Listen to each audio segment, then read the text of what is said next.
Hi everyone, I am Cathy Harris. Thank you so much for taking time out of your busy schedule to listen to this short empowerment segment today. Our topic today is how to interact with the police in your vehicle. My name again is Cathy Harris. I am an empowerment and motivational speaker, non-GMO health and wellness expert, self-publishing and business coach. I'm also an advice columnist at dearcathy.com. So if you have any type of question in regards to police or any other questions at all, email me at askcathy@dearcathy.com. Again, askcathy@dearcathy.com, and go to my website at cathyharrisinternational.com and join my mailing list. Again, that website is cathyharrisinternational.com. Now, I have 23 nonfiction books. The book that we are going to be discussing today is Police Interactions 101.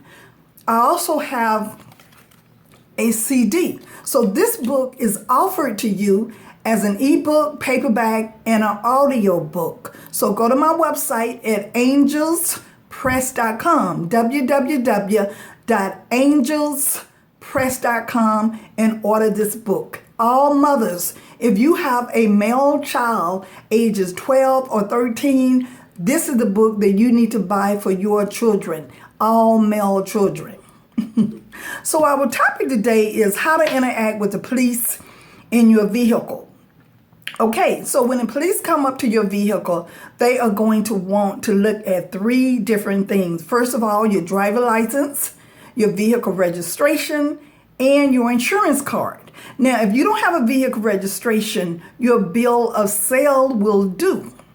Now, don't give the police a reason to pull you over. Make sure you keep up maintenance on your vehicle. Make sure your lights are working on your car. Don't run red lights. Don't speed. And don't ride around with your music blasting. So understand that. The police will pull you over if you ride around with your music blasting. The police will also pull you over if you ride around with a carload of males, especially young men. Again, if you have 3 to 4 men in one vehicle, young males, the police will pull you over because they think you are smoking marijuana. So again, mothers, if you don't want your kids to continue to be pulled over by the police, make sure that they do not ride around in a carload full of occupants. Okay, also now when the police walk up to your vehicle, you need to make sure that all your windows are down, not just a window on the driver's side, but make sure that all the windows on the vehicle is rolled all the way down, not halfway down, all the way down so the police can look in the car. Now, if it's nighttime, make sure your interior light is turned on in the vehicle. You also want to make sure your radio is turned completely off. You want to make sure your engine is turned completely off. And you also want to make sure your documents, your driver license, your vehicle registration, and your insurance card is in close proximity to your hands so the police will not think that you are reaching for anything. So understand, when they come up to your car, make sure you put your hands on your steering wheel. Have your hand on your steering wheel, both hands. You might need to have your hands straight in the air so they can make sure that there is nothing in the front of your hand, but grasp the steering wheel when a police walk up to your car. Again, you want to have all the windows rolled down. You want to have the music turned off. You want to have your car completely off. And if you can, prop your telephone up so you can record your police encounter.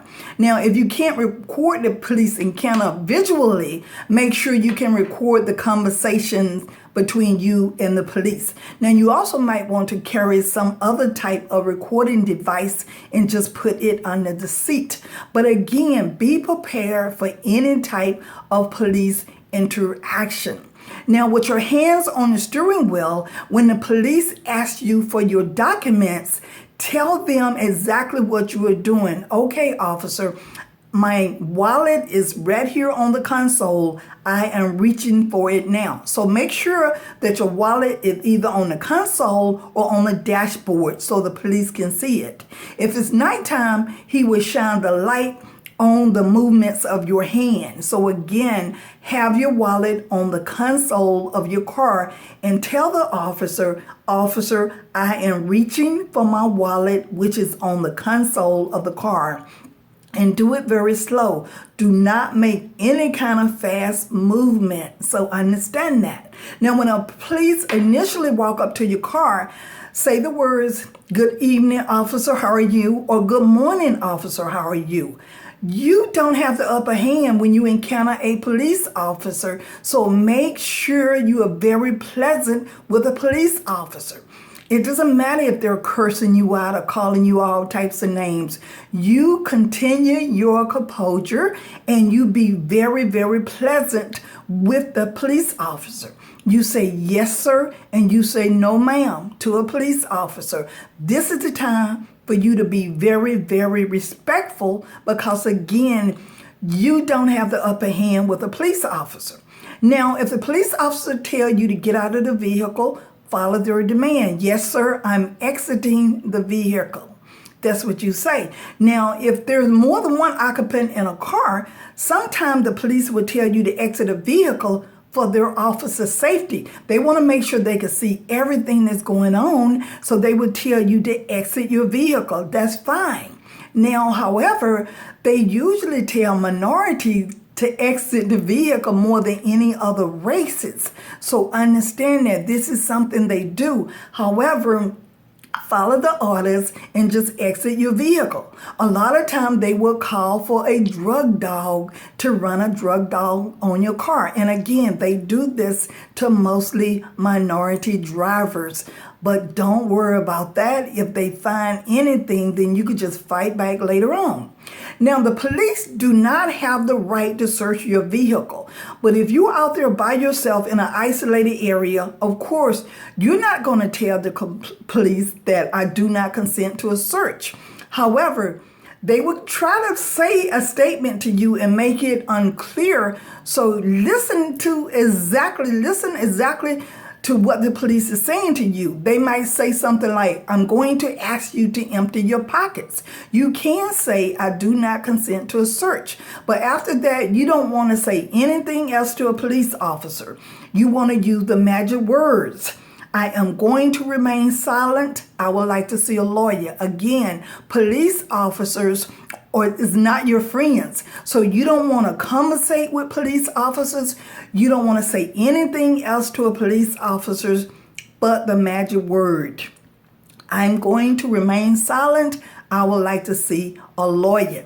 This is if they decide to take you into the police station or if they talk to you on the side of the road. Again, you don't want to say anything to a police officer because you can cause a situation to escalate simply by starting a conversation with a police officer.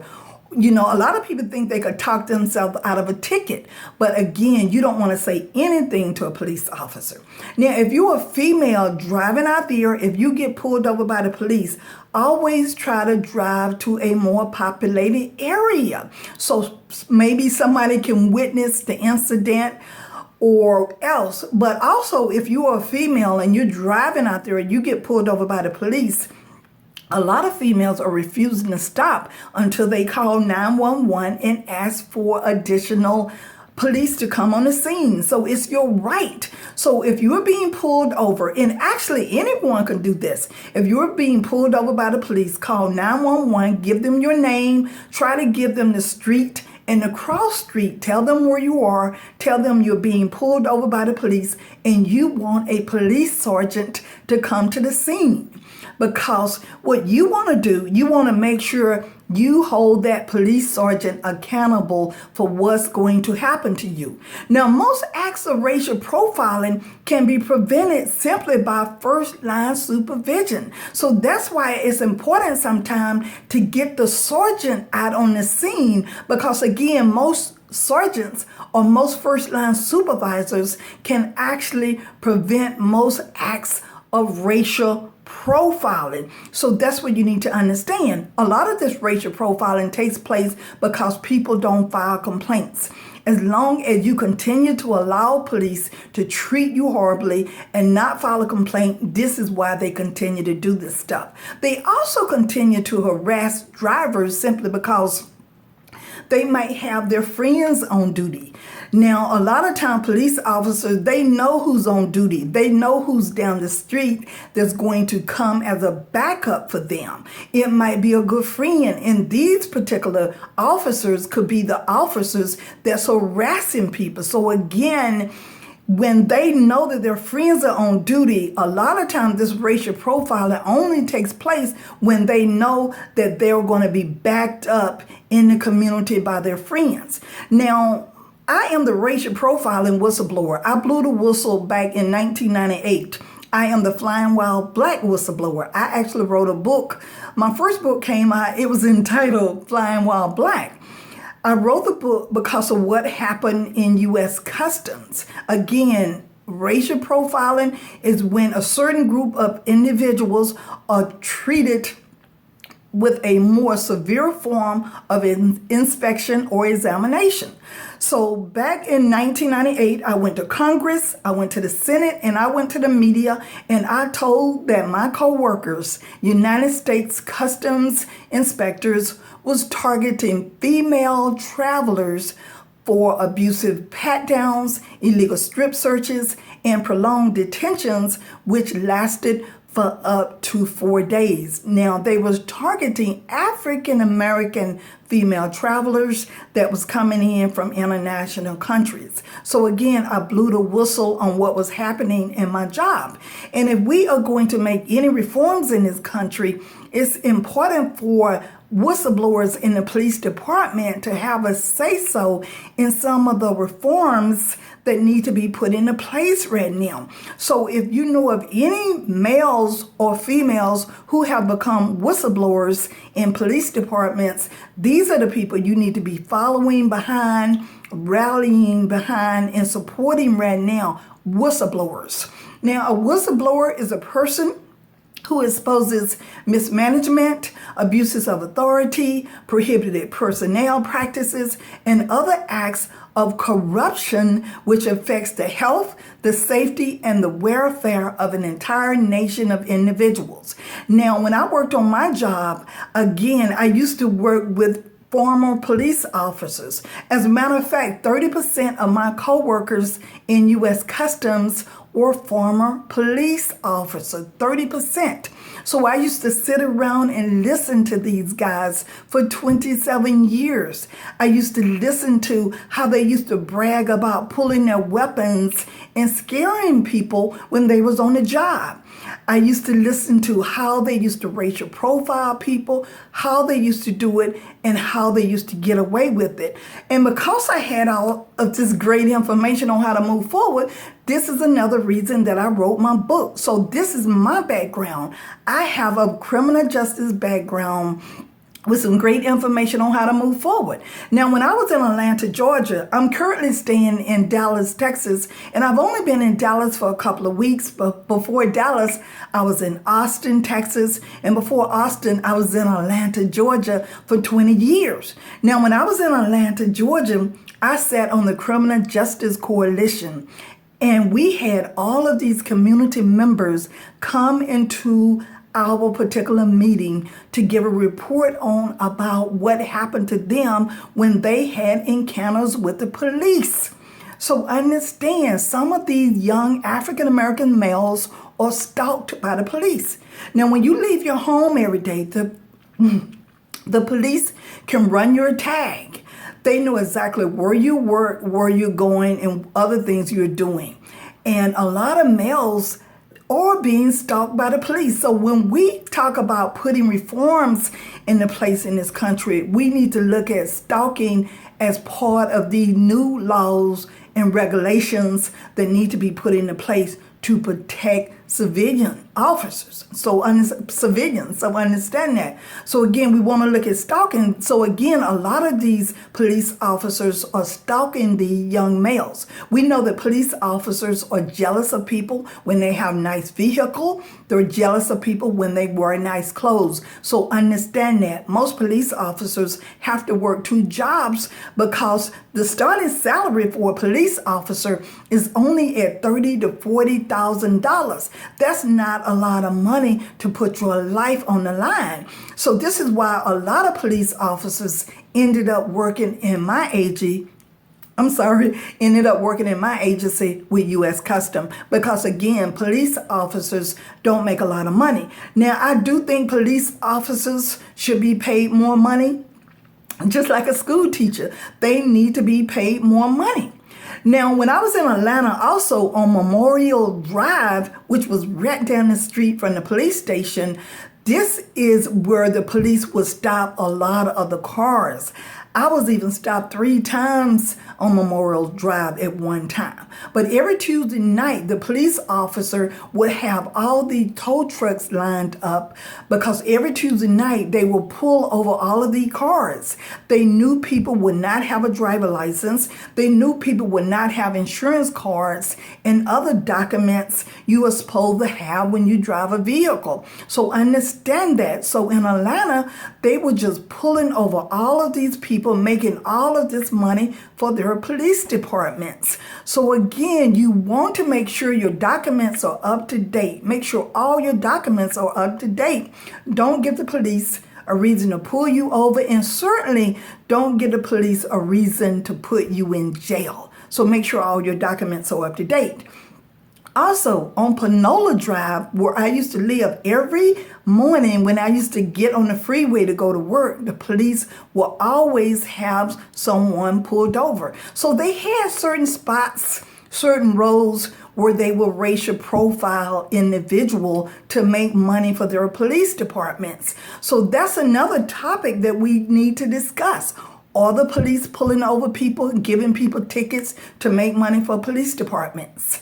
In Cobb County, Georgia, I heard a high-ranking individual admit that yes, they do pull people over to make money for their police departments. So again, this is something else that we need to look at. Now, when people got tickets in Stone Mountain, Georgia, there were elbow-to-elbow African Americans. So you mean to tell me only African Americans deserve to have tickets? So there's a lot of things that we need to look over and look at in regards to police abuse in this country. So understand that. So what I'm going to be doing, I'm going to be teaching you what you need to know about how to deal with the police. Now, the segment today was how to interact with the police in your car. We are also going to be talking about how to interact with the police at your home and in the streets, especially during a protest. What are some of the problems and functions of civilian review boards, and also how to file a complaint against police.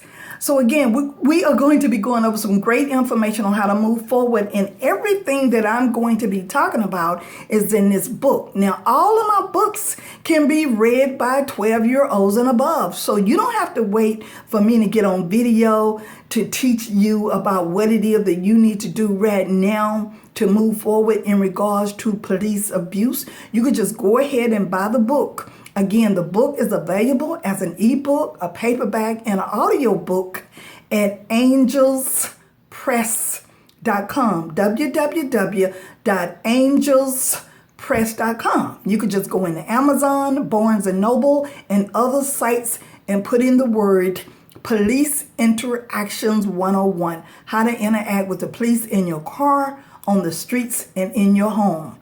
Again, my name is Cathy Harris. My website is cathyharrisinternational.com, dearcathy.com, cathyharriswebinars.com, and all my books, which can be read by 12-year-olds and above, is located at www.angelspress.com. Again, www.angelspress.com. Again, if you have any question about how to deal with the police, or any other question that you really need help with, email me at askcathy@dearcathy.com. Again, askcathy@dearcathy.com. And it's been a pleasure giving you this great information today on how to move forward. Thank you so much for listening in.